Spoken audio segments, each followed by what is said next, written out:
Educación fundamental. Samael Aun Weor. Segunda parte. Capítulo 7. La ambición. La ambición tiene varias causas y una de ellas es eso que se llama miedo. El humilde muchacho que en los parques de las lujosas ciudades limpia el calzado de los orgullosos caballeros podría convertirse en ladrón si llegase a sentir miedo de la pobreza, miedo a sí mismo, miedo al futuro. La humilde modista que trabaja en el fastuoso almacén del potentado podría convertirse en ladrona o prostituta de la noche a la mañana si llegase a sentir miedo al futuro, miedo a la vida, miedo a la vejez, miedo a sí misma. El elegante mesero del restaurante de lujo o del gran hotel podría convertirse en un gánster, en un asaltante de bancos o en un ladrón muy fino, si por desgracia llegase a sentir miedo de sí mismo, de su humilde posición de mesero, de su propio porvenir. El insignificante insecto ambiciona ser elegante. El pobre empleado de mostrador que atiende a la clientela y que con paciencia nos muestra la corbata, la camisa, los zapatos, haciendo muchas reverencias y sonriendo con fingida mansedumbre, ambiciona algo más porque tiene miedo, mucho miedo, miedo a la miseria, miedo a su futuro sombrío, miedo a la vejez. La ambición es polifacética. La ambición tiene cara de santo y cara de diablo, cara de hombre y cara de mujer, cara de interés y cara de desinterés, cara de virtuoso y cara de pecador. Existe ambición en aquel que quiere casarse y en aquel viejo solterón empedernido que aborrece el matrimonio. Existe ambición en el que desea con locura infinita ser alguien, figurar, trepar, y existe ambición en aquel que se hace anacoreta, que no desea nada de este mundo, porque su única ambición es alcanzar el cielo, liberarse, etc. Existen ambiciones terrenales y ambiciones espirituales. A veces la ambición usa la máscara del desinterés y del sacrificio. Quien no ambiciona este mundo ruin y miserable, ambiciona el otro, y quien no ambiciona dinero, ambiciona poderes psíquicos. Al yo, al mí mismo, al sí mismo, le encanta esconder la ambición, meterla en los recovecos más secretos de la mente y dice luego: yo no ambiciono nada, yo amo a mis semejantes, yo trabajo desinteresadamente por el bien de todos los seres humanos. El político zorro y que se las sabe de todas, asombra a veces a las multitudes con sus obras aparentemente desinteresadas, mas cuando ambiciona el empleo, es apenas normal que salga de su país con unos cuantos millones de dólares. La ambición disfrazada con la máscara del desinterés suele engañar a las gentes más astutas. Existen en el mundo muchas gentes que solo ambicionan no ser ambiciosas. Son muchas las gentes que renuncian a todas las pompas y vanidades del mundo porque solo ambicionan su propia autoperfección íntima. El penitente que camina de rodillas hasta el templo y que se flagela llena de fe, no ambiciona aparentemente nada y hasta se da el lujo de dar sin quitar nada a nadie, pero es claro que ambiciona el milagro, la curación, la salud para sí mismo o para algún familiar, o bien la salvación eterna. Nosotros admiramos a los hombres y mujeres verdaderamente religiosos, pero lamentamos que no amen a su religión con todo desinterés. Las santas religiones, las sublimes sectas, órdenes, sociedades espirituales, etc., merecen nuestro amor desinteresado. Es muy raro encontrar en este mundo alguna persona que ame su religión, su escuela, su secta, etc., desinteresadamente. Eso es lamentable. Todo el mundo está lleno de ambiciones. Hitler se lanzó a la guerra por ambición. Todas las guerras tienen su origen en el miedo y la ambición. Todos los problemas más graves de la vida tienen su origen en la ambición. Todo el mundo vive en lucha contra todo el mundo debido a la ambición, unos contra otros y todos contra todos. Toda persona en la vida ambiciona ser algo, y la gente de cierta edad, maestros, padres de familia, tutores, etc., estimulan a los niños, a las niñas, a las señoritas, a los jóvenes a seguir por el camino horrendo de la ambición. Los mayores les dicen a los alumnos y alumnas: tienes que ser algo en la vida, volverte rico, casarte con gente millonaria, ser poderoso, etc. Las generaciones viejas, horribles, feas, anticuadas, quieren que las nuevas generaciones sean también ambiciosas, feas y horribles como ellas. Lo más grave de todo esto es que la gente nueva se deja marear y también se deja conducir por este camino horrible de la ambición. Los maestros y maestras deben enseñarle a los alumnos y alumnas que ningún trabajo honrado merece desprecio. Es absurdo mirar con desprecio al chofer del taxi, al empleado del mostrador, al campesino, al limpiador de calzado, etc. Todo trabajo humilde es bello. Todo trabajo humilde es necesario en la vida social. No todos nacimos para ingenieros, gobernadores, presidentes, doctores, abogados. En el conglomerado social se necesitan todos los trabajos, todos los oficios. Ningún trabajo honrado puede jamás ser despreciable. En la vida práctica, cada ser humano sirve para algo, y lo importante es saber para qué sirve cada cual.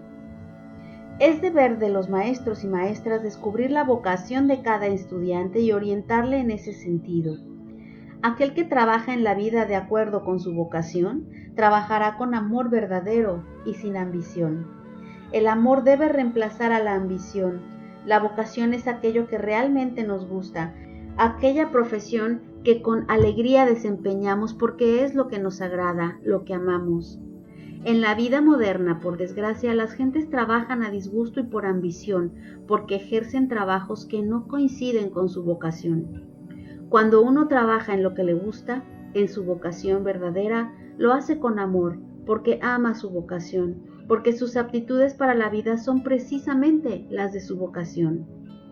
Ese precisamente es el trabajo de los maestros, saber orientar a los alumnos y alumnas, descubrir sus aptitudes, orientarles por el camino de su auténtica vocación.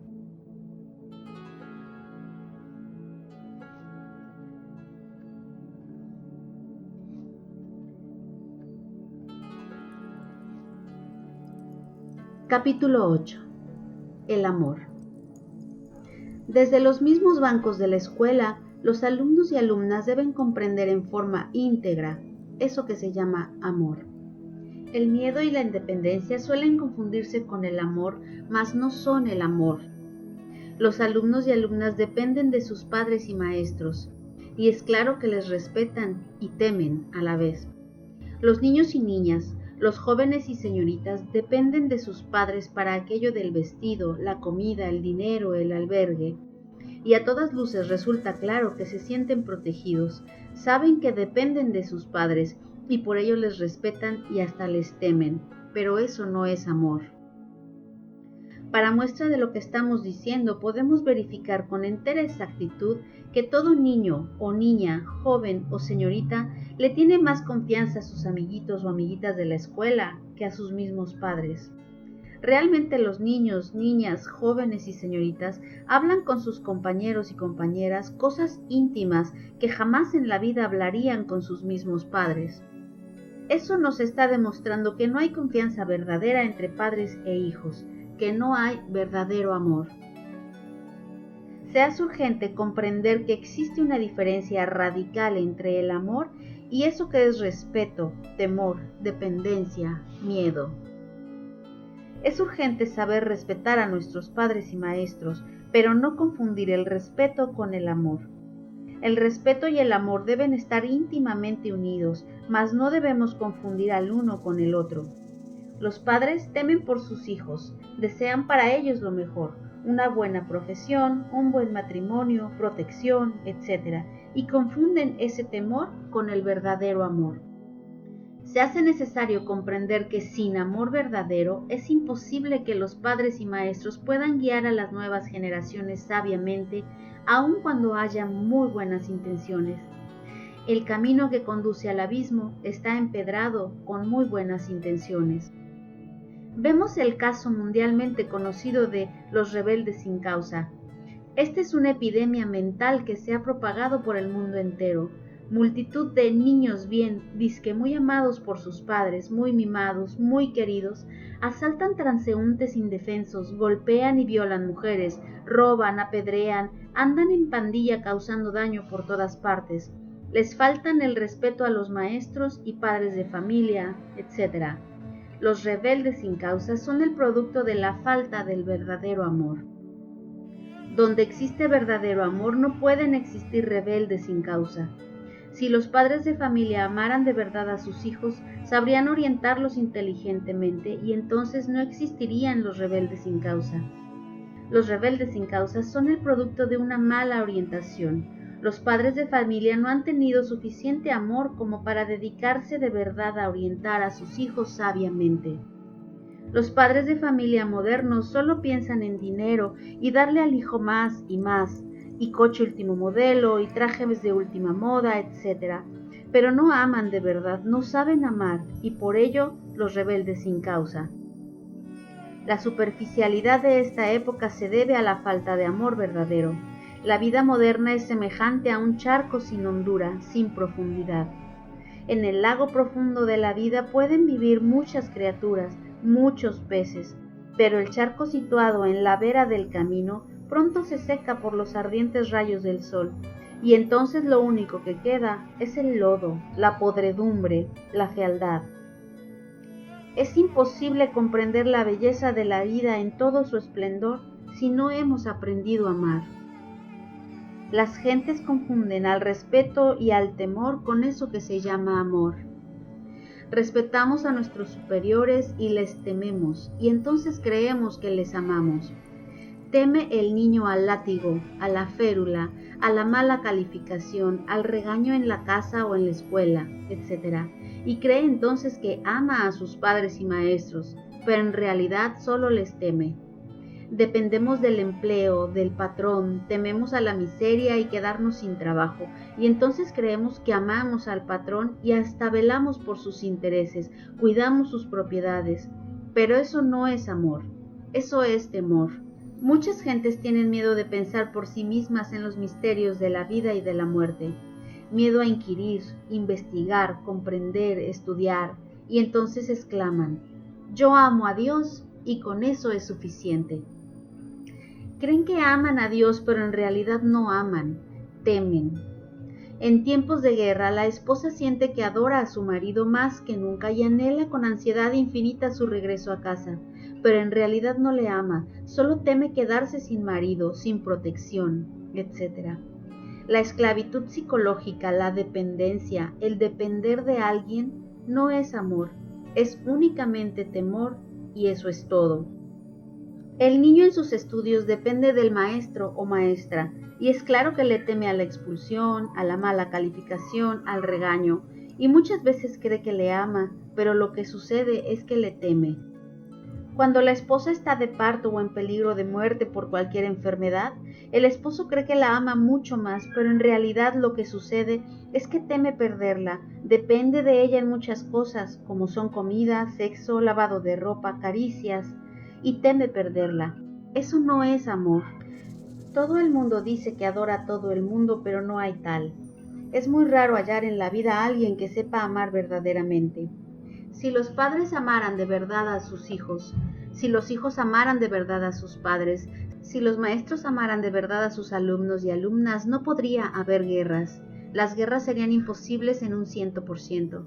Lo que sucede es que la gente no ha comprendido lo que es el amor, y a todo temor, y a toda esclavitud psicológica, y a toda pasión, la confunden con eso que se llama amor. La gente no sabe amar. Si la gente supiera amar, la vida sería de hecho un paraíso.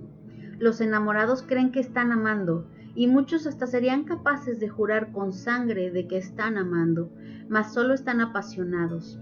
Satisfecha la pasión, el castillo de naipes se viene al suelo.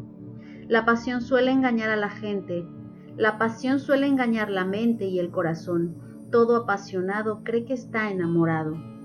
Es muy raro hallar en la vida alguna pareja verdaderamente enamorada. Abundan las parejas de apasionados, pero es dificilísimo encontrar una pareja de enamorados.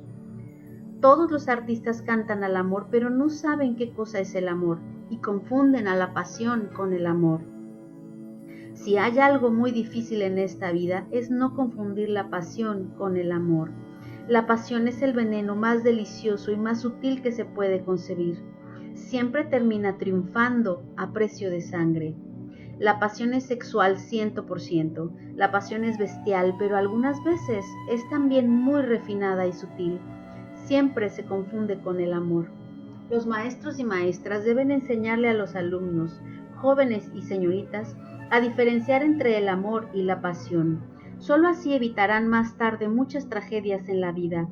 Los maestros y maestras están obligados a formar la responsabilidad de los alumnos y alumnas, y por ello deben prepararlos debidamente para que no se conviertan en trágicos en la vida. Es necesario comprender eso que es amor, eso que no se puede mezclar con los celos, pasiones, violencias, temor, apegos, dependencia psicológica, etc. El amor, desgraciadamente, no existe en los seres humanos, pero tampoco es algo que se puede adquirir, comprar, cultivar como flor de invernadero. El amor debe nacer en nosotros y solo nace cuando hemos comprendido a fondo lo que es el odio que llevamos dentro, lo que es el temor, la pasión sexual, el miedo, la esclavitud psicológica, la dependencia, etc. Debemos comprender lo que son estos defectos psicológicos, debemos comprender cómo se procesan en nosotros, no solo en el nivel intelectual de la vida, sino también en otros niveles ocultos y desconocidos del subconsciente. Se hace necesario extraer de los distintos recovecos de la mente todos esos defectos. Solo así nace en nosotros en forma espontánea y pura eso que se llama amor. Es imposible querer transformar el mundo sin la llamarada del amor. Solo el amor puede de verdad transformar el mundo.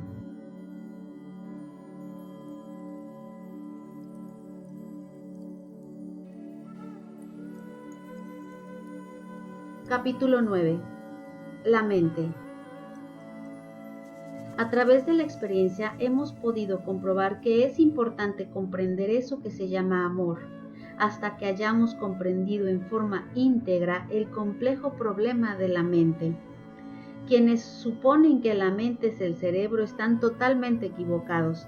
La mente es energética, sutil, puede independizarse de la materia, puede en ciertos estados hipnóticos y durante el sueño normal transportarse a sitios muy remotos para ver y oír lo que está sucediendo en esos lugares.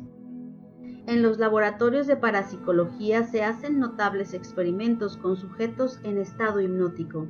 Muchos sujetos en estado hipnótico han podido informar con minuciosidad de detalles sobre acontecimientos, personas y situaciones que durante su trance hipnótico se estuvieron sucediendo a remotas distancias. Los científicos han podido verificar después de estos experimentos la realidad de estas informaciones. Han podido comprobar la realidad de los hechos, la exactitud de los acontecimientos. Con estos experimentos de los laboratorios de parapsicología, está totalmente demostrado por la observación y la experiencia que el cerebro no es la mente. Realmente y de toda verdad podemos decir que la mente puede viajar a través del tiempo y del espacio, independientemente del cerebro, para ver y oír cosas que suceden en lugares distantes. La realidad de las extrapercepciones sensoriales está ya absolutamente demostrada y solo a un loco de atar o a un idiota podría ocurrírsele negar la realidad de las extrapercepciones. El cerebro está hecho para elaborar el pensamiento, pero no es el pensamiento. El cerebro tan solo es el instrumento de la mente, no es la mente. Nosotros necesitamos estudiar a fondo la mente si es que de verdad queremos conocer en forma íntegra eso que se llama amor. Los niños y los jóvenes, varones y mujeres, tienen mentes muy elásticas, dúctiles, prontas, alertas. Muchos son los niños y jóvenes que gozan preguntando a sus padres y maestros sobre tales o cuales cosas. Ellos desean saber algo más, Quieren saber y por eso preguntan, observan, ven ciertos detalles que los adultos desprecian o no perciben. Conforme pasan los años, conforme avanzamos en edad, la mente se va cristalizando poco a poco. La mente de los ancianos está fija, petrificada, ya no cambia ni a cañonazos. Los viejos ya son así y así mueren. Ellos no cambian, todo lo abordan desde un punto fijo. La chochera de los viejos, sus prejuicios, ideas fijas, etc., parecen todo junto a una roca, una piedra que no cambia de ninguna manera. Por eso dice el dicho vulgar, genio y figura hasta la sepultura. Se hace urgente que los maestros y maestras encargadas de formar la personalidad de los alumnos y alumnas estudien a fondo la mente, a fin de que puedan orientar a las nuevas generaciones inteligentemente. Es doloroso comprender a fondo cómo a través del tiempo se va petrificando la mente poco a poco. La mente es el matador de lo real, de lo verdadero. La mente destruye el amor. Quien llega a viejo ya no es capaz de amar porque su mente está llena de dolorosas experiencias, prejuicios, ideas fijas como puntas de acero.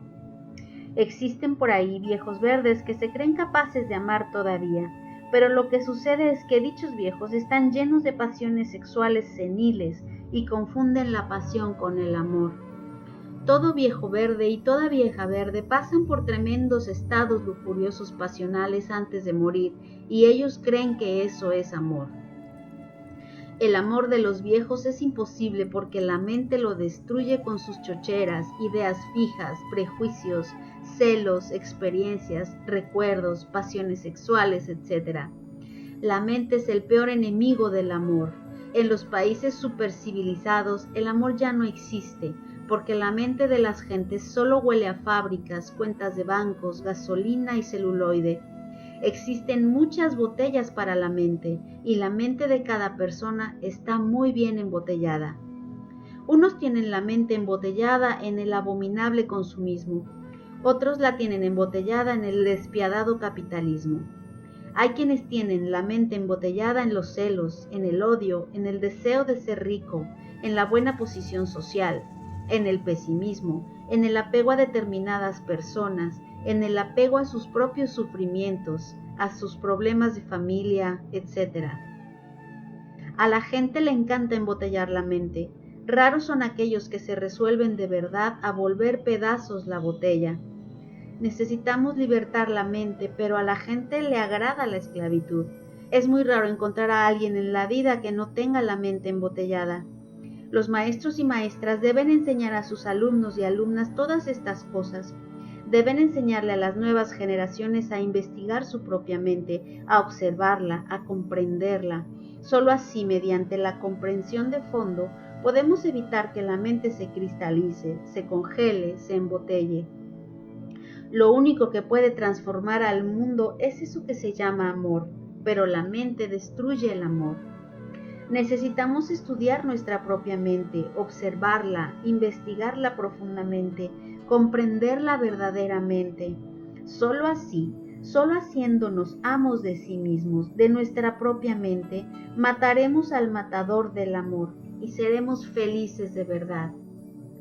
Aquellos que viven fantaseando de lo lindo sobre el amor, aquellos que viven haciendo proyectos sobre el amor, aquellos que quieren que el amor opere de acuerdo a sus gustos y disgustos, proyectos y fantasías, normas y prejuicios, recuerdos y experiencias, jamás podrán saber realmente lo que es el amor. De hecho, ellos se han convertido en enemigos del amor. Es necesario comprender en forma íntegra lo que son los procesos de la mente en estado de acumulación de experiencias. El maestro, la maestra, regañan muchas veces y en forma justa, pero a veces estúpidamente y sin verdadero motivo, sin comprender que todo regaño injusto queda depositado en la mente de los estudiantes. El resultado de semejante proceder equivocado suele ser la pérdida del amor para el maestro, para la maestra. La mente destruye el amor y eso es algo que los maestros y maestras de escuelas, colegios y universidades no deben olvidar jamás.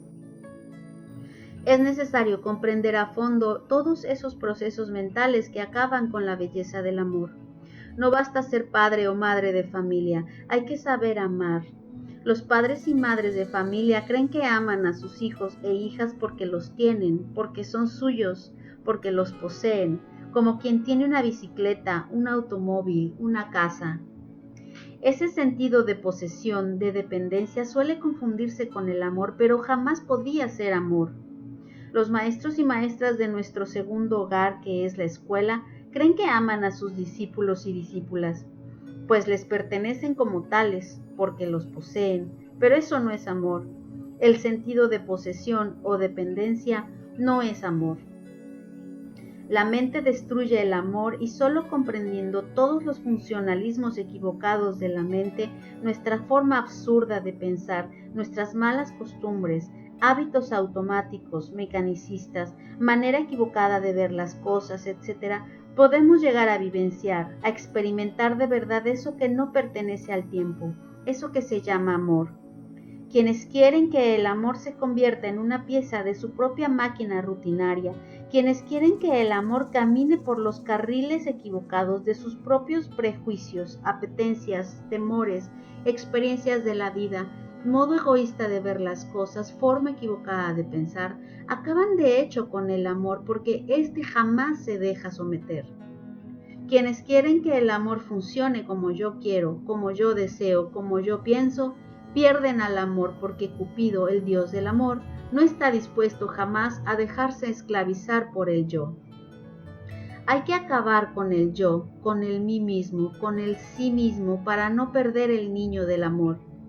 El yo es un manojo de recuerdos, apetencias, temores, odios, pasiones, experiencias, egoísmos, envidias, codicias, lujurias, etc. Solo comprendiendo cada defecto por separado, solo estudiándolo, observándolo directamente, no solo en la región intelectual, sino también en todos los niveles subconscientes de la mente, va desapareciendo cada defecto. Vamos muriendo de momento en momento. Así y solo así logramos la desintegración del yo. Quienes quieren embotellar el amor dentro de la horrible botella del yo, pierden el amor. Se quedan sin él, porque el amor jamás puede ser embotellado. Desgraciadamente, la gente quiere que el amor se comporte de acuerdo con sus propios hábitos, deseos, costumbres, etc. La gente quiere que el amor se someta al yo, y eso es completamente imposible, porque el amor no le obedece al yo. Las parejas de enamorados, o mejor dijéramos apasionados, suponen que el amor debe marchar fielmente por los carriles de sus propios deseos, concupiscencias, errores, etc., y en esto están totalmente equivocados.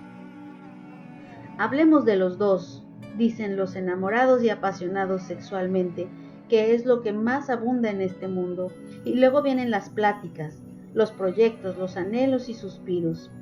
Cada cual dice algo, expone sus proyectos, sus deseos, su manera de ver las cosas de la vida, y quiere que el amor se mueva como una máquina de ferrocarril por los carriles de acero trazados por la mente.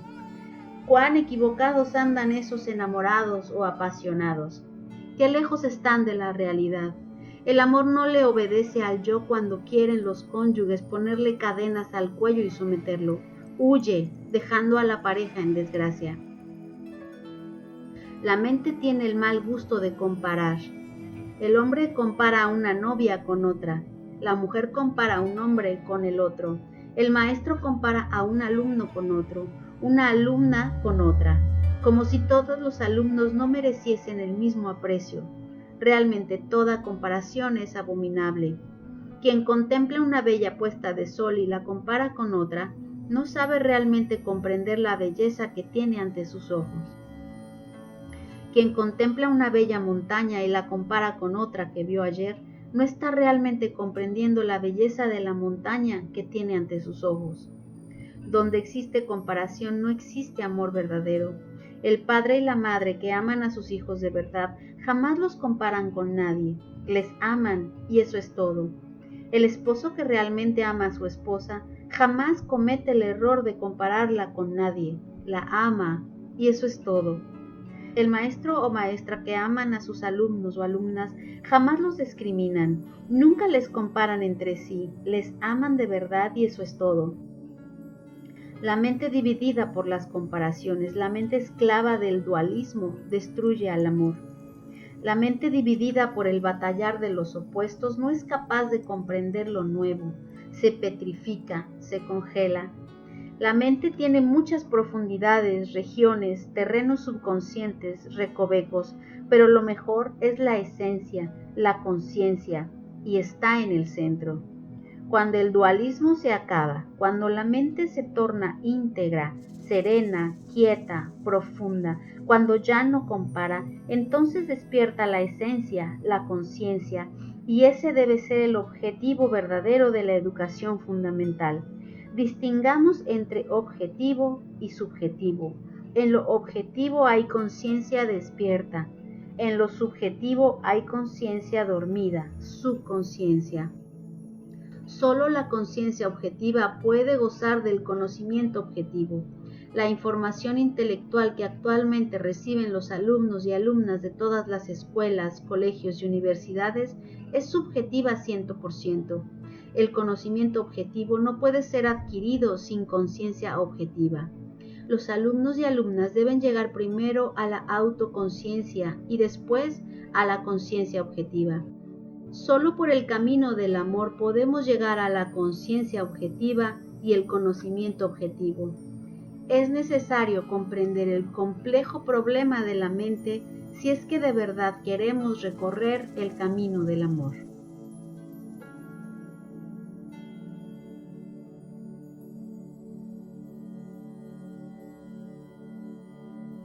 Capítulo 10. Saber escuchar. En el mundo existen muchos oradores que asombran por su elocuencia, mas son pocas las personas que saben escuchar. Saber escuchar es muy difícil. Pocas son de verdad las personas que de verdad saben escuchar. Cuando habla el maestro, la maestra, el conferencista, el auditorio parece estar muy atento, como siguiendo en detalles cada palabra del orador. Todo da la idea de que están escuchando, de que se hallan en estado de alerta, mas en el fondo psicológico de cada individuo hay un secretario que traduce cada palabra del orador. El secretario es el yo, el mí mismo, el sí mismo. El trabajo de dicho secretario consiste en mal interpretar, mal traducir las palabras del orador.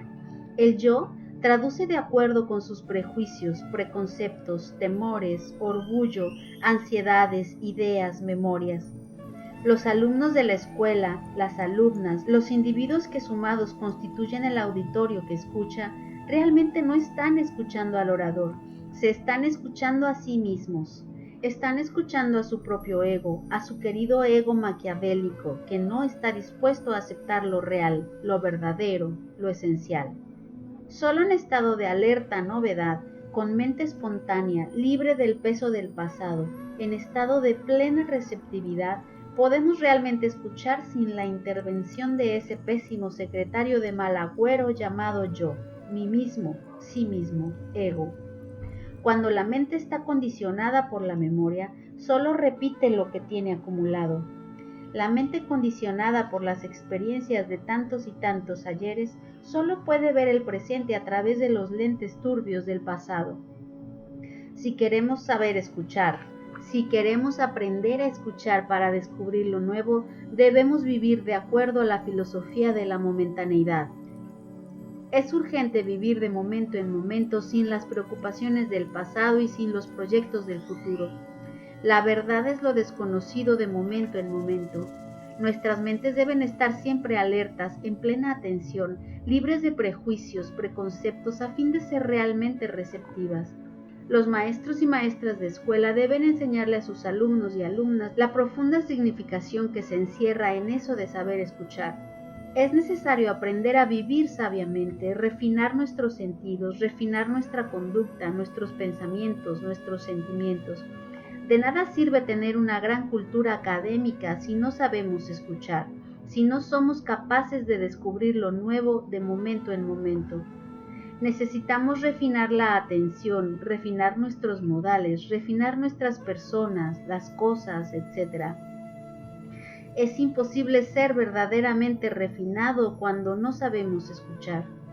Las mentes toscas, rudas, deterioradas, degeneradas, jamás saben escuchar, jamás saben descubrir lo nuevo. Esas mentes solo comprenden, solo entienden en forma equivocada las traducciones absurdas de ese secretario satánico llamado yo, mí mismo, ego. Ser refinado es algo muy difícil y requiere plena atención. Alguien puede ser persona muy refinada en las modas, trajes, vestidos, jardines, automóviles, amistades, y sin embargo continuar en lo íntimo siendo rudo, tosco, pesado. Quien sabe vivir de momento en momento marcha verdaderamente por el camino del refinamiento. Quien tenga mente receptiva, espontánea, íntegra, alerta, camina por la senda del auténtico refinamiento. Quien se abre a todo lo nuevo, abandonando el peso del pasado, los preconceptos, los prejuicios, recelos, fanatismos, etc., marcha triunfalmente por el camino del legítimo refinamiento. La mente degenerada vive embotellada en el pasado, en los preconceptos, orgullo, el amor propio, en los prejuicios. La mente degenerada no sabe ver lo nuevo, no sabe escuchar, está condicionada por el amor propio. Los fanáticos del marxismo-leninismo no aceptan lo nuevo, no admiten la cuarta característica de todas las cosas, la cuarta dimensión. Por amor propio, se quieren demasiado a sí mismos, se apegan a sus propias teorías materialistas absurdas, y cuando los situamos en el terreno de los hechos concretos, cuando les demostramos el absurdo de sus sofismas, levantan el brazo izquierdo, miran las manecillas de su reloj de pulso, dan una disculpa evasiva y se van. Esas son mentes degeneradas, mentes decrépitas que no saben escuchar, que no saben descubrir lo nuevo, que no aceptan la realidad porque están embotellados en el amor propio. Mentes que se quieren demasiado a sí mismas, mentes que no saben de refinamientos culturales, mentes toscas, mentes rudas que solo escuchan a su querido ego. La educación fundamental enseña a escuchar, enseña a vivir sabiamente. Los maestros y maestras de escuelas, colegios, universidades deben enseñarle a sus alumnos y alumnas el camino auténtico del verdadero refinamiento vital. De nada sirve permanecer 10 o 15 años metidos en escuelas, colegios y universidades si al salir somos internamente verdaderos cerdos en nuestros pensamientos, ideas, sentimientos y costumbres. Se necesita la educación fundamental en forma urgente, porque las nuevas generaciones significan el comienzo de una nueva era. Ha llegado la hora de la revolución verdadera, ha llegado el instante de la revolución fundamental. El pasado es el pasado y ya dio sus frutos. Necesitamos comprender la honda significación del momento en que vivimos.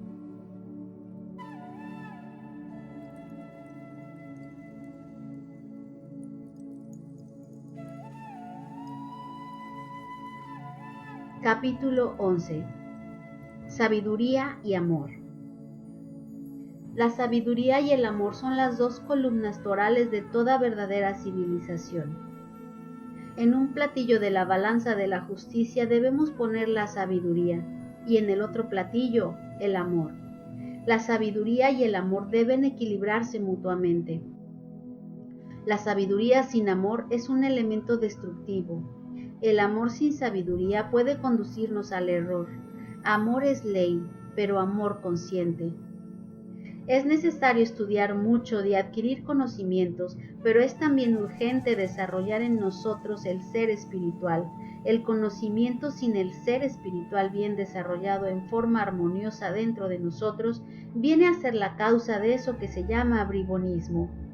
El ser bien desarrollado dentro de nosotros, pero sin conocimientos intelectuales de ninguna especie, da origen a santos estúpidos.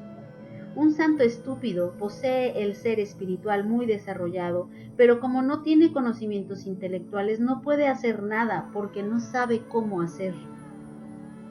El santo estúpido tiene el poder de hacer, pero no puede hacer porque no sabe cómo hacer. El conocimiento intelectual sin el ser espiritual bien desarrollado produce confusión intelectual, perversidad, orgullo, etc.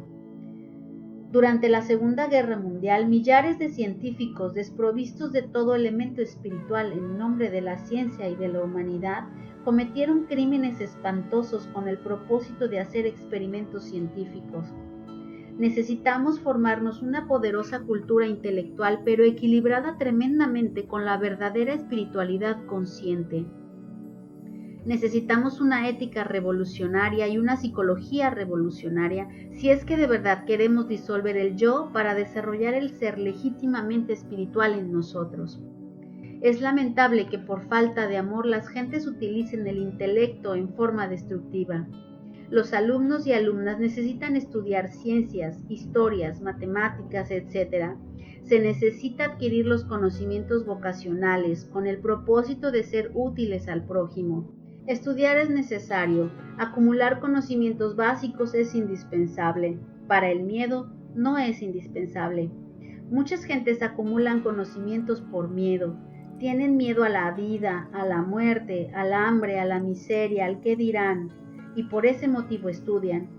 Se debe estudiar por amor a nuestros semejantes, con el anhelo de servirles mejor, pero jamás se debe estudiar por miedo.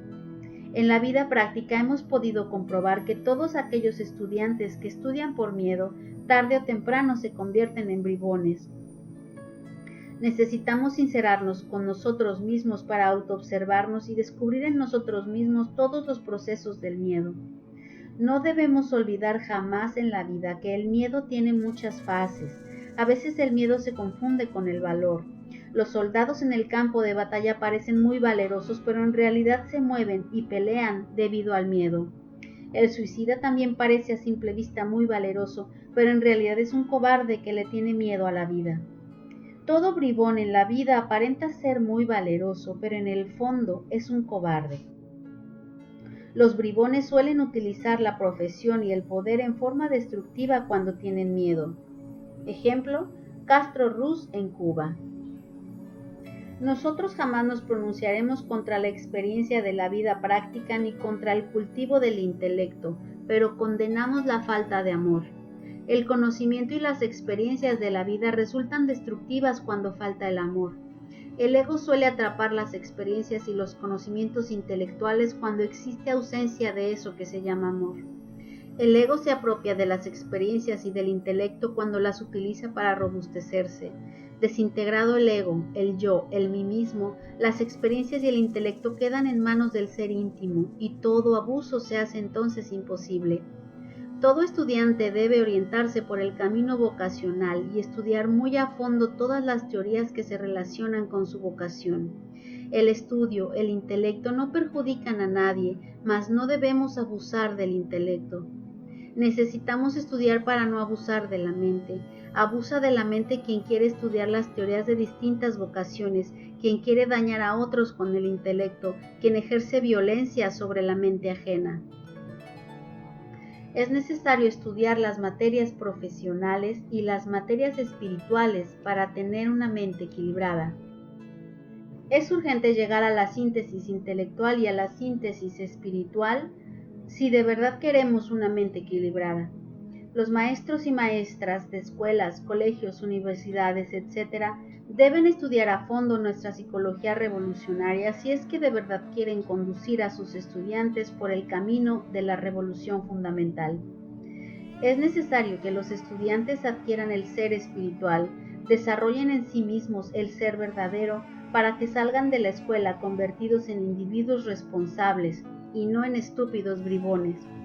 De nada sirve la sabiduría sin amor. El intelecto sin amor solo produce bribones. La sabiduría en sí misma es sustancia atómica, capital atómico que solo debe ser administrado por individuos llenos de verdadero amor.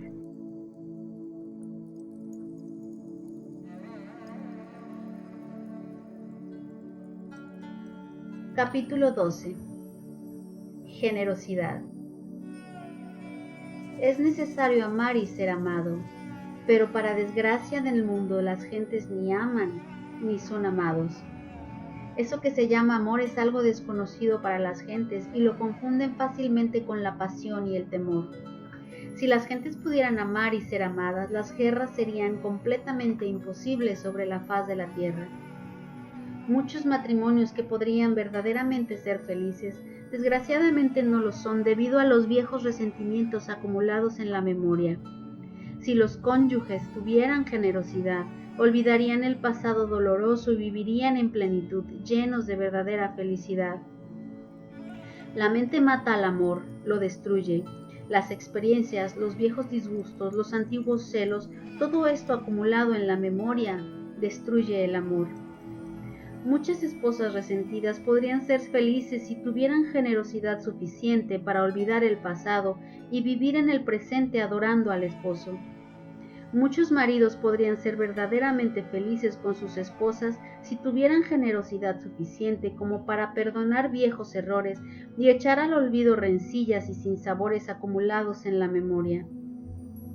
Es necesario, es urgente que los matrimonios comprendan la honda significación del momento. Esposos y esposas deben sentirse siempre como recién casados, olvidando el pasado y viviendo alegremente en el presente. El amor y los resentimientos son sustancias atómicas incompatibles. En el amor no puede existir resentimientos de ninguna especie. El amor es eterno perdón. Existe amor en aquellos que sienten angustia verdadera por los sufrimientos de sus amigos y enemigos. Existe amor verdadero en aquel que de todo corazón trabaja por el bienestar de los humildes, de los pobres, de los necesitados. Existe amor en aquel que de manera espontánea y natural siente simpatía por el campesino que riega el surco con su sudor, por el aldeano que sufre, por el mendigo que pide una moneda y por el humilde perro angustiado y enfermo que fallece de hambre en la vera del camino. Cuando de todo corazón ayudamos a alguien, cuando en forma natural y espontánea cuidamos el árbol y regamos las flores del jardín sin que nadie nos lo exija, hay auténtica generosidad, verdadera simpatía y verdadero amor. Desafortunadamente para el mundo, las gentes no tienen verdadera generosidad. Las gentes solo se preocupan por sus propios logros egoístas, anhelos, éxitos, conocimientos, experiencias, sufrimientos, placeres, etc. Debemos ser generosos de corazón. La generosidad verdadera no es de la mente. La generosidad auténtica es el perfume del corazón. Si las gentes tuvieran generosidad, olvidarían todos los resentimientos acumulados en la memoria, todas las experiencias dolorosas de los muchos ayeres y aprenderían a vivir de momento en momento, siempre felices, siempre generosos, llenos de verdadera sinceridad. Desgraciadamente el yo es memoria y vive en el pasado. Quiere siempre volver al pasado. El pasado acaba con las gentes, destruye la felicidad y mata el amor. La mente embotellada en el pasado jamás puede comprender en forma íntegra la honda significación del momento en que vivimos. Son muchas las gentes que nos escriben buscando consuelo, pidiendo un bálsamo precioso para sanar su adolorido corazón, mas son pocos aquellos que se preocupan por consolar al afligido. Son muchas las personas que nos escriben para relatarnos el estado miserable en que viven, pero son raros aquellos que parten el único pan que les ha de alimentar para compartirlo con los otros necesitados. No quieren las gentes entender que detrás de todo efecto existe una causa y que solo alterando la causa modificamos el efecto.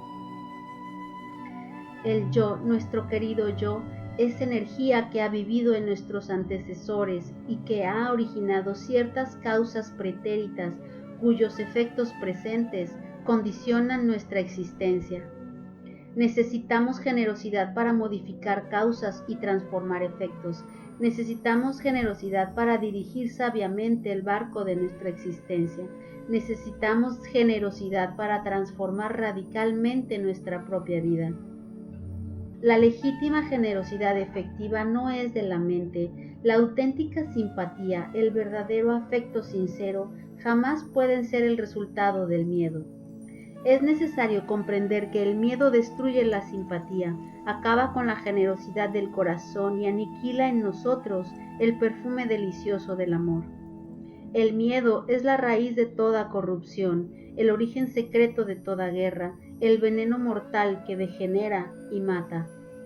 Los maestros y maestras de escuela, colegios y universidades deben comprender la necesidad de encaminar a sus alumnos y alumnas por la senda de la generosidad verdadera, el valor y la sinceridad del corazón. Las gentes rancias y torpes de la pasada generación, en vez de comprender lo que es el veneno del miedo, lo cultivan como flor fatal de invernadero. El resultado de semejante proceder fue la corrupción, el caos y la anarquía. Los maestros y maestras deben comprender la hora en que vivimos, el estado crítico en que nos encontramos y la necesidad de levantar nuevas generaciones sobre la base de una ética revolucionaria que esté a tono con la era atómica que en estos instantes de angustia y de dolor se está iniciando entre el augusto tronar del pensamiento. La educación fundamental se basa en una psicología revolucionaria y en una ética revolucionaria acordes con el nuevo ritmo vibratorio de la nueva era. El sentido de cooperación habrá de desplazar totalmente al horrible batallar de la competencia egoísta. Se hace imposible saber cooperar cuando excluimos el principio de generosidad efectiva y revolucionaria. Es urgente comprender de forma íntegra, no solo en el nivel intelectual, sino también en los distintos recovecos inconscientes de la mente inconsciente y subconsciente, lo que es la falta de generosidad y el horror del egoísmo. Solo haciendo conciencia de lo que es en nosotros el egoísmo y la falta de generosidad, brota en nuestro corazón la fragancia deliciosa del verdadero amor y de la efectiva generosidad que no es de la mente.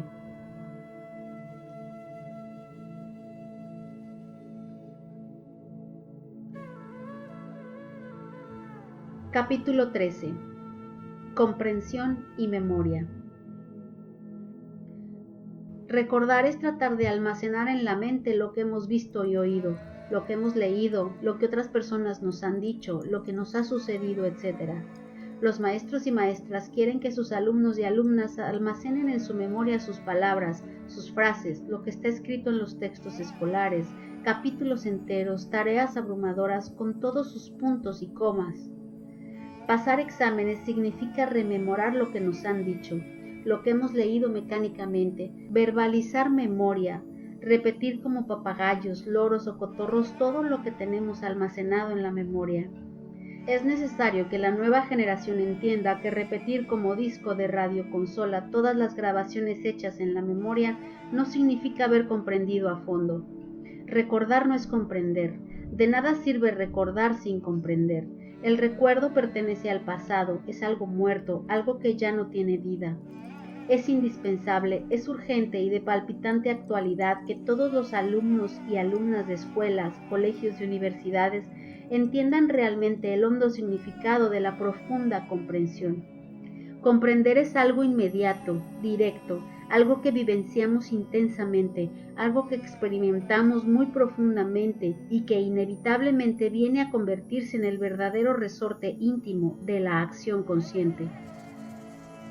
Recordar, rememorar, es algo muerto, pertenece al pasado y desgraciadamente se convierte en ideal, en lema, en idea, en idealismo que queremos imitar mecánicamente y seguir inconscientemente.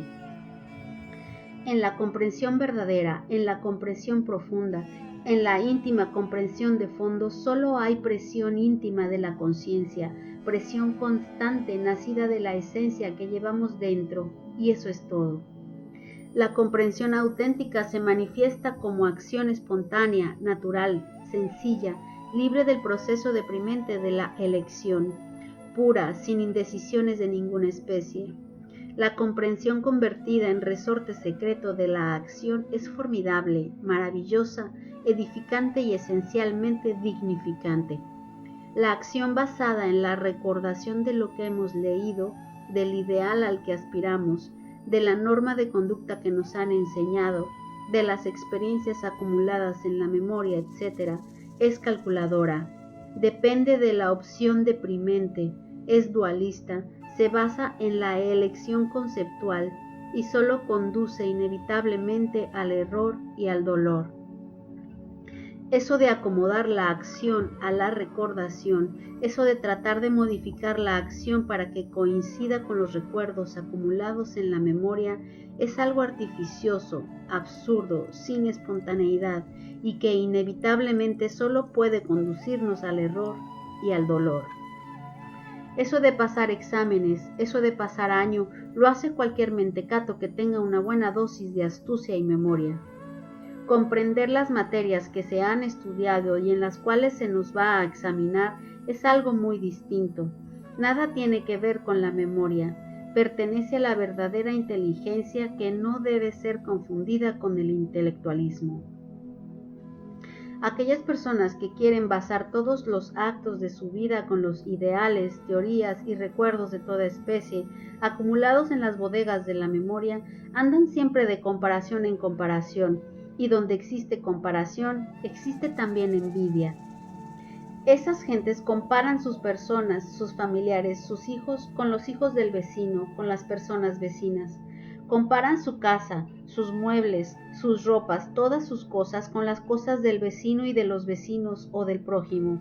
Comparan sus ideas, la inteligencia de sus hijos con las ideas de otras gentes, con la inteligencia de otras personas, y viene la envidia que se convierte entonces en el resorte secreto de la acción.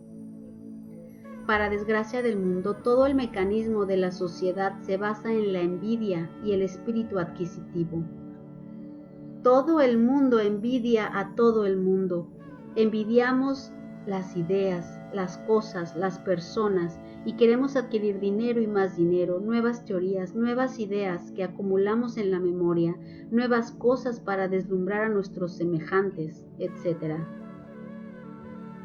En la comprensión verdadera, legítima, auténtica, existe verdadero amor y no mera verbalización de la memoria. Las cosas que se recuerdan, aquello que se le confía a la memoria, pronto cae en el olvido porque la memoria es infiel. Los estudiantes depositan en los almacenes de la memoria ideales, teorías, textos completos que de nada sirven en la vida práctica porque al fin desaparecen de la memoria sin dejar rastro alguno. Las gentes que solo viven leyendo y leyendo mecánicamente, las gentes que gozan almacenando teorías en las bodegas de su memoria, destruyen la mente, la dañan miserablemente. Nosotros no nos pronunciamos contra el verdadero estudio profundo y consciente basado en la comprensión de fondo. Nosotros solo condenamos los métodos anticuados de la pedagogía extemporánea. Condenamos todo sistema mecánico de estudio, toda memorización, etc. La recordación sale sobrando donde existe verdadera comprensión. Necesitamos estudiar, se necesitan los libros útiles, se necesitan los maestros y maestras de escuela, colegios y universidades, se necesita el gurú, los guías espirituales, mahatmas, etc. Pero es necesario comprender en forma íntegra las enseñanzas y no meramente depositarlas en las bodegas de la infiel memoria. Jamás podremos ser verdaderamente libres mientras tengamos el mal gusto de estarnos comparando a sí mismos con el recuerdo acumulado en la memoria, con el ideal, con lo que ambicionamos llegar a ser y no somos, etc. Cuando verdaderamente comprendemos las enseñanzas recibidas, no necesitamos recordarlas de memoria ni convertirlas en ideales. Donde existe comparación de lo que somos aquí y ahora con lo que queremos llegar a ser más tarde, donde existe comparación de nuestra vida práctica con el ideal o modelo al cual queremos acomodarnos, no puede existir verdadero amor. Toda comparación es abominable, toda comparación trae miedo, envidia, orgullo, etc. Miedo de no lograr lo que queremos, envidia por el progreso ajeno, orgullo porque nos creemos superiores a los demás. Lo importante en la vida práctica en que vivimos, ya seamos feos, envidiosos, egoístas, codiciosos, etc., es no presumir de santos. Partir de cero absoluto y comprendernos a sí mismos profundamente tal como somos y no como queremos llegar a ser o como presumimos ser.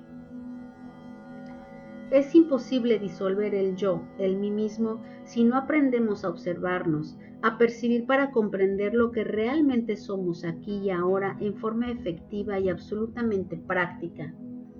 Si realmente queremos comprender, debemos escuchar a nuestros maestros, maestras, gurús, sacerdotes, preceptores, guías espirituales, etc. Los muchachos y muchachas de la nueva ola han perdido el sentido del respeto, de la veneración a nuestros padres, maestros, maestras, guías espirituales, gurús, mahatmas, etc. Es imposible comprender las enseñanzas cuando no sabemos venerar y respetar a nuestros padres, maestros, preceptores o guías espirituales. La simple recordación mecánica de lo que hemos aprendido solo de memoria, sin comprensión de fondo, mutila la mente y el corazón y engendra miedo, envidia, orgullo, etc.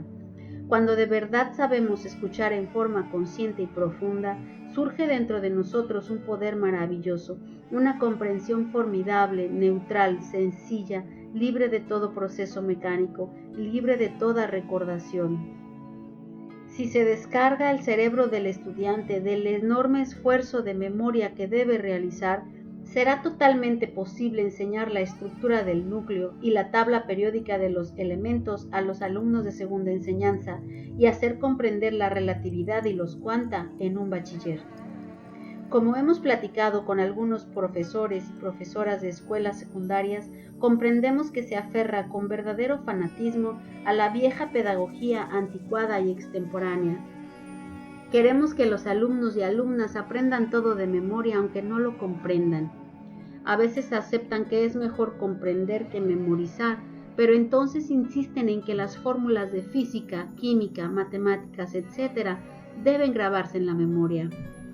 Es claro que dicho concepto es falso, porque cuando una fórmula de física, química, matemática, etc. es debidamente comprendida no solo en el nivel intelectual, sino también en los otros niveles de la mente como son el inconsciente, subconsciente, infraconsciente, etc., no se necesita grabar en la memoria. Viene a formar parte de nuestra psiquis y puede manifestarse como conocimiento instintivo inmediato cuando las circunstancias de la vida lo exigen. Este conocimiento íntegro nos viene a dar una forma de omnisciencia, un modo de manifestación consciente objetiva. La comprensión de fondo en todos los niveles de la mente solo es posible mediante la meditación introspectiva profunda.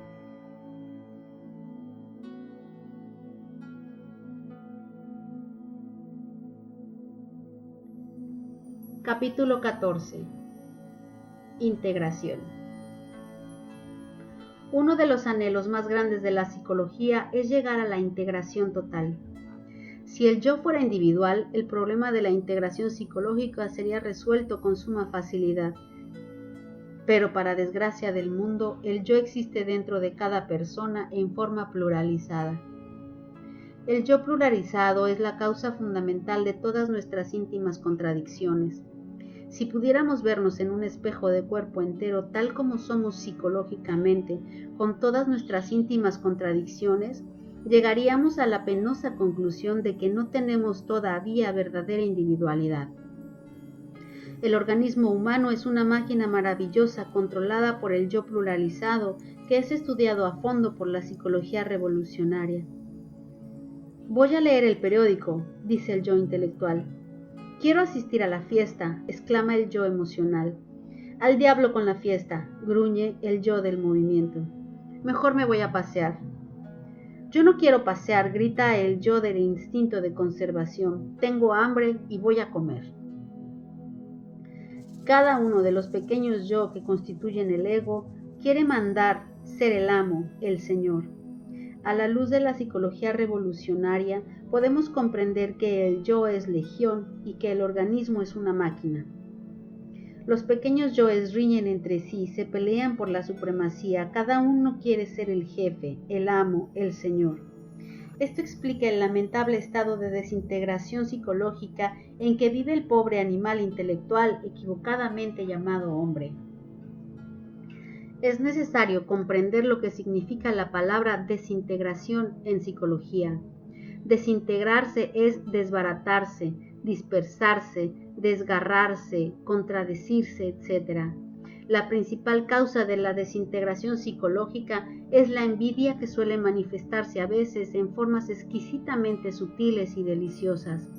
La envidia es polifacética y existen millares de razones para justificarla. La envidia es el resorte secreto de toda la maquinaria social.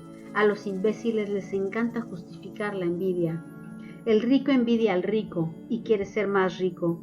Los pobres envidian a los ricos y quieren ser ricos también. El que escribe envidia al que escribe y quiere escribir mejor. El que tiene mucha experiencia envidia al que tiene más experiencia y desea tener más que aquel. Las gentes no se contentan con el pan, abrigo y refugio. El resorte secreto de la envidia por el automóvil ajeno, por la casa ajena, por el traje del vecino, por el mucho dinero del amigo o del enemigo, etc., produce deseos de mejorar, adquirir cosas y más cosas, vestidos, trajes, virtudes, para no ser menos que otros. Lo más trágico de todo esto es que el proceso acumulativo de experiencias, virtudes, cosas, dinero, etc., robustece el yo pluralizado, intensificándose entonces dentro de nosotros mismos las íntimas contradicciones, las espantosas desgarraduras, las crueles batallas de nuestro fuero interno, etc. Todo eso es dolor, nada de eso puede traer contento verdadero al corazón afligido. Todo eso produce aumento de crueldad en nuestra psiquis, multiplicación del dolor, descontento cada vez más profundo. El yo pluralizado encuentra siempre justificativos hasta para los peores delitos, y a ese proceso de envidiar, adquirir, acumular, conseguir, aun cuando sea a expensas del trabajo ajeno, se le llama evolución, progreso, avance. Las gentes tienen la conciencia dormida y no se dan cuenta de que son envidiosas, crueles, codiciosas, celosas, y cuando por algún motivo llegan a darse cuenta de todo esto, entonces se justifican, condenan, buscan evasivas, pero no comprenden. La envidia es difícil de descubrirse debido al hecho concreto de que la mente humana es envidiosa. La estructura de la mente se basa en la envidia y la adquisición. La envidia comienza desde los bancos de la escuela. Envidiamos la mejor inteligencia de nuestros condiscípulos, las mejores calificaciones, los mejores trajes, los mejores vestidos, los mejores zapatos, la mejor bicicleta, los hermosos patines, la bonita pelota, etc. Los maestros y maestras llamados a formar la personalidad de los alumnos y alumnas deben comprender lo que son los infinitos procesos de la envidia y establecer dentro de la psiquis de sus estudiantes el cimiento adecuado para la comprensión. La mente envidiosa por naturaleza solo piensa en función del más. Yo puedo explicar mejor. Yo tengo más conocimientos. Yo soy más inteligente. Yo tengo más virtudes, más santificaciones, más perfecciones, más evolución, etc. Todo el funcionalismo de la mente se basa en el más. El más es el íntimo resorte secreto de la envidia. El más es el proceso comparativo de la mente. Todo proceso comparativo es abominable. Ejemplo, yo soy más inteligente que tú. Fulano de tal es más virtuoso que tú. Fulano de tal es mejor que tú, más sabia, más bondadosa, más bonita, etc. El más crea el tiempo, y el yo pluralizado necesita el tiempo para ser mejor que el vecino, para demostrarle a la familia que es muy genial y que puede llegar a ser alguien en la vida, para demostrarle a sus enemigos o a aquellos a quienes envidia que es más inteligente, más poderoso, más fuerte. El pensar comparativo se basa en la envidia y produce eso que se llama descontento, desasosiego, amargura. Desgraciadamente, las gentes van de un opuesto a otro opuesto, de un extremo a otro. No saben caminar por el centro. Muchos luchan contra el descontento, la envidia, la codicia, los celos, pero la lucha contra el descontento no trae jamás el verdadero contento del corazón. Es urgente comprender que el verdadero contento del corazón tranquilo no se compra ni se vende y solo nace en nosotros con entera naturalidad y en forma espontánea cuando hemos comprendido a fondo las causas mismas del descontento, de los celos, de la envidia, de la codicia, etc. Aquellos que quieren conseguir dinero, magnífica posición social, virtudes, satisfacciones de toda especie, etc., con el propósito de alcanzar el verdadero contentamiento, están totalmente equivocados, porque todo eso se basa en la envidia, y el camino de la envidia no puede jamás conducirnos al puerto del corazón tranquilo y contento. La mente embotellada en el yo pluralizado hace de la envidia una virtud, y hasta se da el lujo de ponerle nombres deliciosos: progreso, evolución espiritual, anhelo de superación, lucha por la dignificación, etc. Todo esto produce desintegración, íntimas contradicciones, luchas secretas, problemas de difícil solución. Es difícil hallar en la vida a alguien que sea verdaderamente integrado en el sentido más completo de la palabra. Resulta totalmente imposible lograr la integración total mientras exista dentro de nosotros mismos el yo pluralizado. Es urgente comprender que dentro de cada persona existen 3 factores básicos. Primero, la personalidad. Segundo, el yo pluralizado. Tercero, el material psíquico, es decir, la esencia misma de la persona. El yo pluralizado malgasta torpemente el material psicológico en explosiones atómicas de envidia, celos, codicia, etc. Es necesario disolver el yo pluralizado con el propósito de acumular dentro el material psíquico para establecer en nuestro interior un centro permanente de conciencia.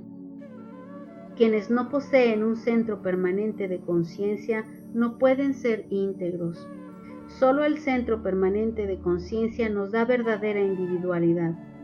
Solo el centro permanente de conciencia nos hace íntegros.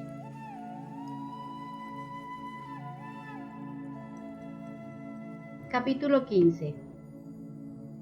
La sencillez. Es urgente, es indispensable desarrollar la comprensión creadora, porque ella trae al ser humano la verdadera libertad de vivir.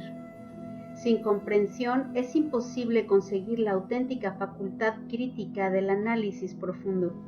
Los maestros y maestras de escuelas, colegios y universidades deben conducir a sus alumnos y alumnas por el camino de la comprensión autocrítica. En nuestro pasado capítulo ya estudiamos ampliamente los procesos de la envidia, y si queremos acabar con todos los matices de los celos, ya sean estos religiosos, pasionales, etc., debemos hacer plena conciencia de lo que realmente es la envidia, porque solo comprendiendo a fondo y en forma íntima los infinitos procesos de la envidia, logramos acabar con los celos de todo tipo.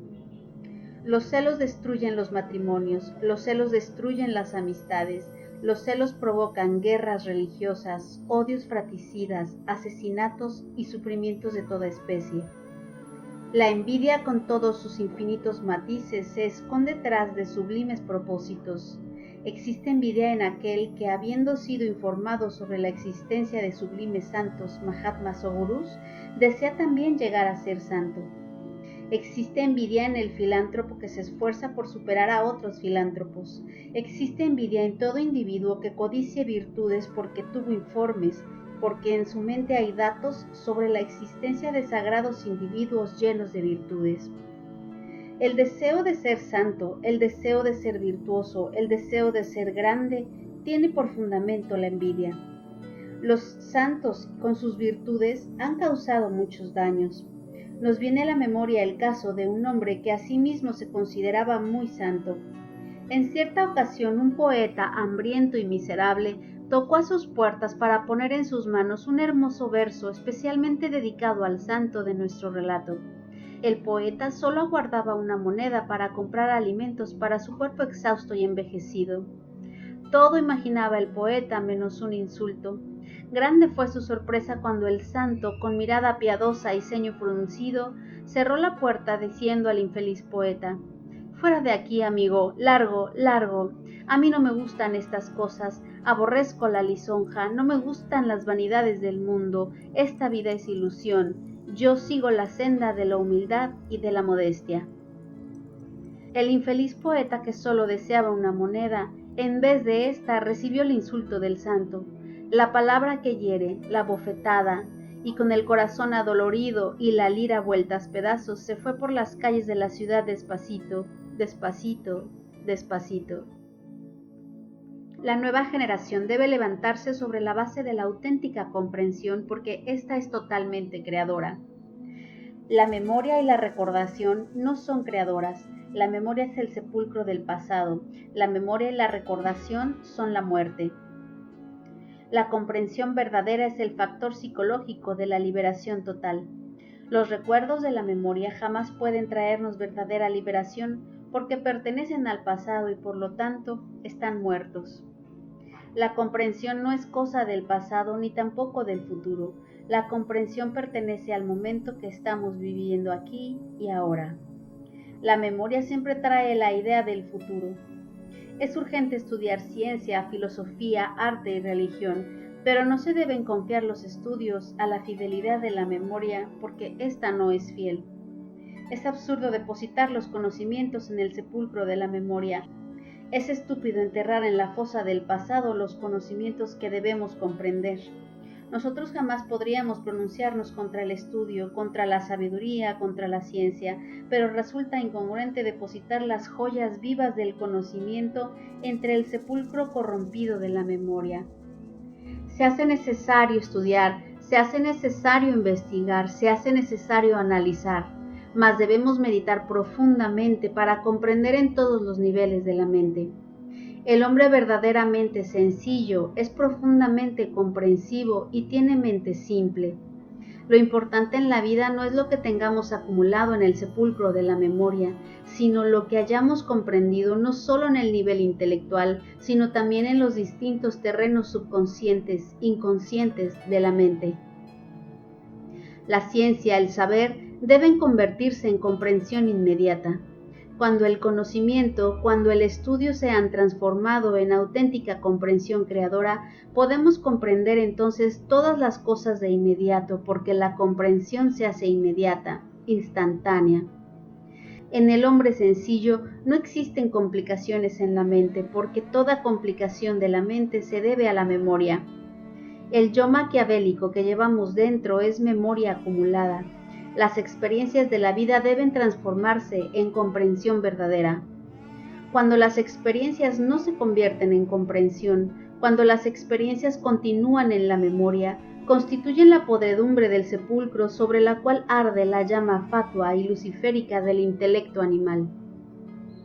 Es necesario saber que el intelecto animal, desprovisto totalmente de toda espiritualidad, es tan solo la verbalización de la memoria, la candela sepulcral ardiendo sobre la losa funeral. El hombre sencillo tiene la mente libre de experiencias, porque éstas se han vuelto conciencias, se han transformado en comprensión creadora. La muerte y la vida se hallan íntimamente asociadas. Solo muriendo el grano nace la planta, solo muriendo la experiencia nace la comprensión. Este es un proceso de auténtica transformación. El hombre complicado tiene la memoria llena de experiencias. Esto demuestra su falta de comprensión creadora porque cuando las experiencias son enteramente comprendidas en todos los niveles de la mente, dejan de existir como experiencias y nacen como comprensión. Es necesario primero experimentar, mas no debemos quedarnos en el terreno de la experiencia porque entonces la mente se complica y se torna difícil. Es necesario vivir la vida intensamente y transformar todas las experiencias en auténtica comprensión creadora. Aquellos que suponen equivocadamente que para ser comprensivos, simples y sencillos, tengamos que abandonar el mundo, convertirnos en limosneros, vivir en chozas aisladas y usar taparrabos en vez de traje elegante, están totalmente equivocados. Muchos anacoretas, muchos ermitaños solitarios, muchos mendigos tienen mentes complicadísimas y difíciles. Es inútil apartarse del mundo y vivir como anacoretas si la memoria está llena de experiencias que codician el libre fluir del pensamiento. Es inútil vivir como ermitaños queriendo llevar vida de santos si la memoria está llena de informaciones que no han sido debidamente comprendidas, que no se han hecho conciencia en los distintos recovecos, pasillos y regiones inconscientes de la mente. quienes transforman las informaciones intelectuales en verdadera comprensión creadora, quienes transforman las experiencias de la vida en verdadera comprensión de fondo, nada tienen en la memoria, viven de momento en momento, llenos de plenitud verdadera, se han vuelto simples y sencillos, aunque vivan en suntuosas residencias y dentro del perímetro de la vida urbana. Los niños pequeños antes de los 7 años están llenos de sencillez y verdadera belleza interior, debido a que solo se expresa a través de ellos la viviente esencia de la vida en ausencia total del yo psicológico. Nosotros debemos reconquistar la infancia perdida en nuestro corazón y en nuestra mente. Nosotros debemos reconquistar la inocencia si es que de verdad queremos ser felices. Las experiencias y el estudio transformados en comprensión de fondo no dejan residuos en el sepulcro de la memoria y entonces nos hacemos sencillos, simples, inocentes, felices. La meditación de fondo sobre las experiencias y conocimientos adquiridos, la autocrítica profunda, el psicoanálisis íntimo convierten, transforman todo en profunda comprensión creadora. Este es el camino de la auténtica felicidad, nacida de la sabiduría y del amor.